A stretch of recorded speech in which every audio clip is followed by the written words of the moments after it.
राधिका जी मैं आपके पास आ रही हूँ। भाई एमएलए नहीं पहुंच रहे, टीएमसी कह रही है कि हमारे एमएलए इसलिए नहीं आए क्योंकि वो हिंसा वाले इलाके हैं, लेकिन बहुत सी ये सुगबुगाहट है कि बहुत से नेता बीजेपी में शामिल होने के लिए होड़ लगाए हुए हैं। क्या ये सही है? सुचारिता जी, चाहे उनके खुद के नेता हो या बंगाल की जनता हो जो आज सड़कों पे उतरी है जश्न मनाती हुई कि वो खुली हवा में सांस ले पाएंगी, जितने भी विजुअल्स आ रहे हैं एंड आई थिंक वो सबके सोशल मीडिया पे इजीली अवेलेबल होंगे आम जनता के, ऐसा लग रहा है जैसे बंगाल को दूसरी बार इंडिपेंडेंस मिल गया।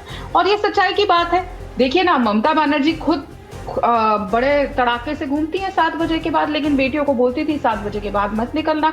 जिस दिन चुनाव के नतीजे आए, बंगाल की बेटियां सड़कों पे उतर आई खुशी के मारे कि 7 बजे के बाद अब हम घर से निकल सकते हैं। लेकिन 2 इंपॉर्टेंट चीजें यहाँ पे। पहली बात, कांग्रेस की प्रवक्ता बड़ी बड़ी बातें कर रही थी, तो मैं जो पहले विजुअल दिखा रही थी, अदर देन जो आपने दिखाया, मना कर देना चाहिए था ना इनकी पार्टी वालों को कि हम चाबी नहीं लेंगे, हमें नहीं चाहिए वो ऑफिस जो हमने बकायदा इनको दिया। राहुल गांधी ने स्वयं कहा था ना, ममता बनर्जी करप्शन करती है, ममता बनर्जी हिंदू मुसलमान के नाम पे बांटती है। पहले तो आप उनके खिलाफ चुनाव लड़ रहे थे। इतने कंफ्यूज्ड नेता जो है वो अपने कार्यकर्ताओं को भी कंफ्यूज करते हैं, तो इनको तो छोड़ ही दीजिए। दूसरी बात यहाँ पे जो बार बार कही जा रही थी, भाटी साहब बात कर रहे थे नाम कट गए, नाम कट गए। भाटी जी, टॉप 20 सीटें जिसमें नाम कटे हैं उसमें से 13 सीटें ममता बनर्जी की पार्टी जीती है, जिसमें मैक्सिमम माइनस पॉइंट कटे हैं वोट। और मजेदार बात, जो पार्टी 0 सीट्स पे थी वो कांग्रेस भी उधर से 1 सीट जीत के आई है सुचारिता जी। तो नाम कटने से, एसआईआर होने से फायदा सबसे ज्यादा किसको हुआ? क्योंकि भारतीय जनता पार्टी तो सिर्फ 4 सीटें या 5 सीटें जीत के आई है, उसमें से 13 तो इनको मिली है, 1 कांग्रेस को मिली, 14 ये हो गई, 6 भारतीय जनता पार्टी जीत के आई।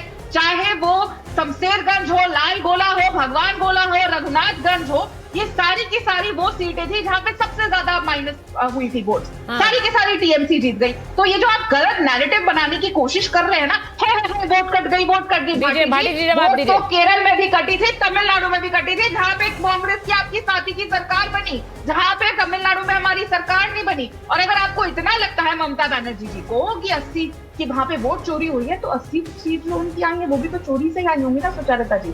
इस्तीफा दे देना चाहिए, छोड़ देना चाहिए। 50 से ज्यादा हत्याएं हुई थी जब 2021 के चुनाव थे भाटी जी, और 35 रेप महिलाओं के, 35 रेप की बात कर रही राधिका जी, ये सब हुई थी। लेकिन उस समय सर कोई आवाज उठी थी ममता बनर्जी के खिलाफ? विपक्ष की उंगली उठाई गई थी कि ये क्या हो रहा है, ममता दीदी क्या कर रही हैं? भाटी जी, कोई बयान आपका या नेता का? देखिए, विपक्ष नहीं, हम ममता बनर्जी के समर्थन में उस समय भी थे, आज भी हैं। ममता बनर्जी के मतलब उस हिंसा में भी समर्थन में थे, भी उठा रहे थे, अब भी उठा रहे हैं। लेकिन राधिका नहीं, हिंसा के समर्थन में नहीं थे, हम ममता बनर्जी के सुशासन के समर्थन में थे। ममता बनर्जी ने पश्चिम बंगाल में बहुत काम किया है, बहुत अच्छा शासन चलाया है। जो जहां हिंसा हुई, जहां अपराध हुए, उसे रोका जाना चाहिए, उसका कोई समर्थन नहीं करेगा। हाँ, महिलाओं के लिए बहुत सुविधाएं दी हैं, महिलाओं के लिए बहुत सुविधाएं दी हैं। घर से 7 बजे ना निकलना सुविधा है, सुन लोगे 5 काम बताइए। घर से 7 बजे निकलना के बाद ना निकलना सुविधा नहीं होती है। आप घर में अगर आपको बोल दिया जाए कि भाटी साहब आदमी 7 बजे के बाद घर से क्यों निकलते हैं, फिर मैं पूछूंगी कि कितने लठ लेके आप आदमी बाहर आएंगे उत्तर प्रदेश में? नहीं, बस सवाल देखिए भाटी जी, हिंसा पर देखिए, मैं एक सवाल पूछना चाह रही हूँ। अनुमा जी को भी स्क्रीन पर रखिए प्लीज, संगीत जी को भी, मैं सबके पास जाना चाहती हूँ। अनुमा जी मैं आ रही हूँ, एक बार भाटी जी के बाद उसके बाद आपके पास आती हूँ। मुझे भाटी जी एक बात बताइए, कांग्रेस पार्टी भले ही चुनाव के चलते बोल रही है, लेकिन कम से कम गुंडागर्दी पर बोली तो सही। आपकी पार्टी ने कब बोला, मुझे ये बताइए। 2021 के आंकड़े अभी उन्होंने बताए, 2021 के आंकड़े उन्होंने बताए, इतनी राजनीतिक हत्याएं हुई, बलात्कार की घटनाएं हुई, लेकिन कभी भी विपक्ष का मतलब एकजुट होना, मतलब गलत काम में भी एकजुट होना। हिंसा हो रही है लेकिन उसको सही बताना। आज आप बोल रहे हैं एक दिन में इतनी घटनाएं हुई हैं, आप बीजेपी पर सवाल उठा रहे हैं, उस समय तो नहीं उठाया आपने कोई सवाल टीएमसी पर? आपके शो में राधिका खेड़ा हिंसा कर रही हैं, मैंने बोलना शुरू किया, उन्होंने धमकाना नहीं, मैंने उन्हें रोक दिया। आप बोलिए। शाब्दिक हिंसा भी हिंसा होती है, मानसिक हिंसा भी हिंसा होती है। नहीं, चलिए ठीक है। और राधिका खेड़ा वोट कटने को जस्टिफाई कर रही है। सीटें चाहे टीएमसी ने जीती, चाहे बीजेपी ने जीती, जिन लोगों को वोट से वंचित किया गया उन्हें क्या जवाब देंगे आप? लोकतंत्र की तो हत्या की गई, 27 लाख लोगों के वोटर लिस्ट में नाम होने के बावजूद वोट देने से वंचित किया गया। इस पे क्या हमें शर्म नहीं आनी चाहिए सभी पार्टियों को? इस देश में इस तरह का लोकतंत्र हम बनाना चाहते हैं। संगीत रागी जी लगातार हिंसा को जस्टिफाई कर रहे हैं, बोले ये तो क्रिया की प्रतिक्रिया होगी। और पूतना के वध पे बता रहे हैं कोई डांस वांस हुए थे। कौन से अखबार में खबर छपी थी, कौन से चैनल ने दिखाया था? जब पूतना का वध हुआ था तो लोग सड़कों पे उतर आए थे और वो डांस कर रहे थे। पता नहीं कहां से खबर मिलती है इन भाटी जी की आवाज जो इस तरह घुमा फिरा के उल्टे सीधे तर्क दे के हिंसा को जस्टिफाई करना, वोट काटने को जस्टिफाई करना, ये इनकी लोकतंत्र विरोधी सोच का बिल्कुल यही बात है। भाटी जी मैं आपसे पूरी तरह सहमत हूँ, हिंसा को जस्टिफाई नहीं किया जा सकता। इसीलिए मैंने संगीत रागी जी को टोका था कि किसी भी तरह का जस्टिफिकेशन मत दीजिए। लेकिन मैंने आपसे फिर वही बोला, आपने उस समय 21 के समय पर क्या कोई टोका टीएमसी को? आपने कोई बयान दिया? आपने कहा ये हिंसा को कंट्रोल नहीं कर पा रहे हैं। सवाल ये है कि गठबंधन करते करते हम सब गलत काम को भी सही क्यों ठहराते हैं? अब बताइए संगीत रागी जी, जवाब दीजिए। वो कह रहे कौन सी हिंसा हुई थी भाई जिसकी आप बात बता रहे हैं? उस समय भगवान कृष्ण के समय अखबार नहीं छपते थे, इसलिए मैं निकालने, शास्त्रों में लिखा हुआ है तो पाटिल जी शास्त्र पढ़ते हैं। खबर कहां से मिली फिर आपको खबर कहां से मिली? बोल लेने दीजिए। भाटी जी और उनके नेता अखिलेश जी जो हैं वो ममता जी की बड़ी प्रशंसा करती हैं। आरजेकर हुआ तो जो रेपिस्ट था उसके साथ खड़ा होने वाली कौन महिला थी? यही ममता बनर्जी थी। जब संदेश खाली हुआ, उसके जैसे हत्यारे जो कहता था कि हिंदुओं की बेटियां आएंगी शादी करके तो पहले मेरे घर से होकर के जाएंगी, ऐसे लोगों के साथ कौन खड़ी थी? ममता बनर्जी। जो जहांगीर शेख है, जो फाल्टा का है, उसके बारे में यदि आप वहां से सुनिएगा, वहां के एक ऑफिसर ने मुझे कहा कि हम दुश्मन के जमीन पर खड़े हैं। यानी समझ रहे हैं, पश्चिम बंगाल बांग्लादेश बनने के कगार पर खड़ा था। और जब बीएल संतोष जी ने कहा था कि ये हम सभ्यता के बचाने की लड़ाई और संस्कृति को बचाने की लड़ाई लड़ रहे हैं, तो ऐसे ही अनायास नहीं था। वो बंकिम और अरविंद और विवेकानंद की धरती है, जिस प्रकार से सत्यानाश किया वामपंथियों ने और बाद में टीएमसी ने, जिस प्रकार से उसका इस्लामीकरण किया, वो अपने आप में बहुत। आज देखा ना, आसनसोल के अंदर मंदिर का ताला खुला, दशकों से वो बंद था, ताला नहीं खुला था। और जब वो कहते हैं 27 लाख वोटों को नहीं देने दिया गया, वो कंट्रोवर्सी कोई भारतीय जनता पार्टी ने नहीं की, चुनाव आयोग ने किया था। और उसको लेकर के लोग सुप्रीम कोर्ट भी गए थे। सुप्रीम कोर्ट ने उसमें मेरिट देखा था, इसीलिए उनको कहा, क्या कहीं आपने देखा था कि जो जुडिशियल ऑफिसर हैं उनको बंधक बना ले? बंधक किसने बनाया था? टीएमसी के गुंडों ने बनाया था, और ममता बनर्जी उनके साथ खड़ी थी।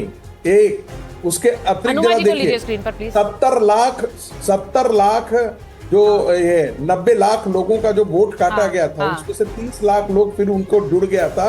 70 लाख फिर भी नहीं, उनको वोट नहीं बनवा पाए थे। और उनका पहले हुआ करता था, छापा वोटिंग हुआ करता था। संगीत जी, आप जो बात कह रहे हैं मैं उसे सबको सही भी मानूं, तब भी मैं कहूंगी कि अगर कोई पार्टी बदलाव की बात कहकर सत्ता में आ रही है तो वो ये तस्वीरें तो नहीं दिखाएगी देश को। वो ये हिंसा की तस्वीरें वैंडलाइज कर रहे हैं, दफ्तरों को वहां जाकर तोड़फोड़ कर रहे हैं, बुलडोजर लेकर उतर जा रहे हैं कोलकाता में। क्या है ये सुचारिता? ये तो होना ही था। आप तो ये होना ही था तो फिर ठीक है, फिर हिंसा होने दीजिए। होना ही था। आपने जो कुकर्म किया है उसकी सजा तो भुगतनी ही पड़ेगी।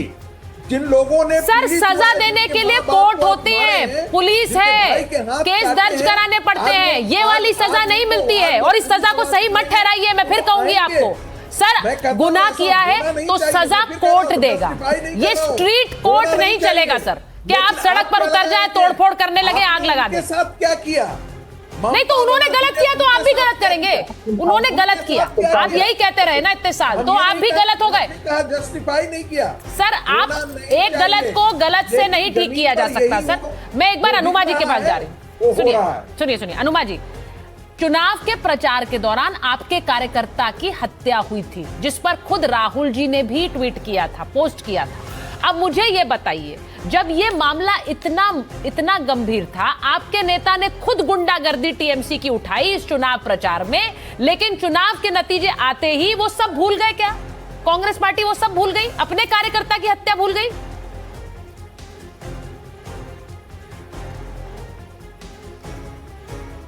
अनुमा जी का फ्रेम फ्रीज हो गया मुझे लग रहा है। अनुमा जी, क्या आपको मेरी आवाज आ रही? कुछ ठीक है, एक बार वापस लाने की कोशिश करते हैं। कुछ गड़बड़ है नेटवर्क में। अनुमा जी, कुछ नेटवर्क में गड़बड़ है आपके शायद। अगर मुझे वापस फ्रेम मिल जाए अनुमा जी का तो मैं वापस आ जाऊंगी। मलूक जी देखिए, मैंने बड़ी स्पष्टता के साथ कहा, अगर टीएमसी गलत कर रही थी तो उस गलत को आप गलत के साथ सही नहीं ठहरा पाएंगे। सुचरिता जी, हम बिल्कुल स्पष्ट कर रहे हैं, इस देश के पूरा जो नेतृत्व कर रहे हैं एनडीए का मोदी जी, उनके अनुसार बिल्कुल सीधी सीधी बात है कि अगर कहीं हिंसा होती है तो उसके पक्षधर नहीं है। ठीक। लेकिन प्रश्न उठता है, आपकी बात को भी मैं इसमें थोड़ा सा हल्का सा सहमत नहीं हूं कि भाई वो हिंसा करा कौन रहा है? जो कह रहे हैं कि मैं इस्तीफा नहीं दूंगी, उकसा रहे हैं और वो उस चीज को भड़का रहे हैं। नहीं तो वो इस बात को क्यों करने की कोशिश कर रहे हैं? सही कह रहे हैं आप। दूसरा जो सबसे महत्वपूर्ण बात है सुचरिता जी, जो सबसे महत्वपूर्ण बात आपने एक मुद्दा उठाया, स्पष्ट जवाब नहीं आ पाया किसी का भी, कि उनके जो एमएलए थे वो 90 में से 81 आए, 9 नहीं आए। हाँ, नहीं आए। तो आजादी के बाद पहले चुनाव के बाद 20-25 साल तो कांग्रेस रही, फिर लेफ्ट आ गई कांग्रेस साफ। ठीक। करीब 30-35 साल लेफ्ट रही और फिर ममता जी आ गई, लेफ्ट साफ। ठीक है। 15 साल ममता जी रही और अब ममता जी साफ। तो लोगों को पता लग चुका है कि अगले 30 साल तक भाजपा एनडीए सरकार में रहेगी। वो अलग बात है, भाजपा एनडीए सर कौन कितने साल रहता है इसके लिए तो सरकार को मेहनत करनी पड़ती है, तभी जनता वापसी लाती है। आप चाह रहे हैं, बहुत अच्छी बात है, लेकिन जो सरकार काम करेगी वही रहेगी, जो जनता की पसंद होगी वही रहेगी। लेकिन हिंसा के साथ एक सरकार की शुरुआत नहीं होनी चाहिए, मैं बस ये कहना चाहती हूँ।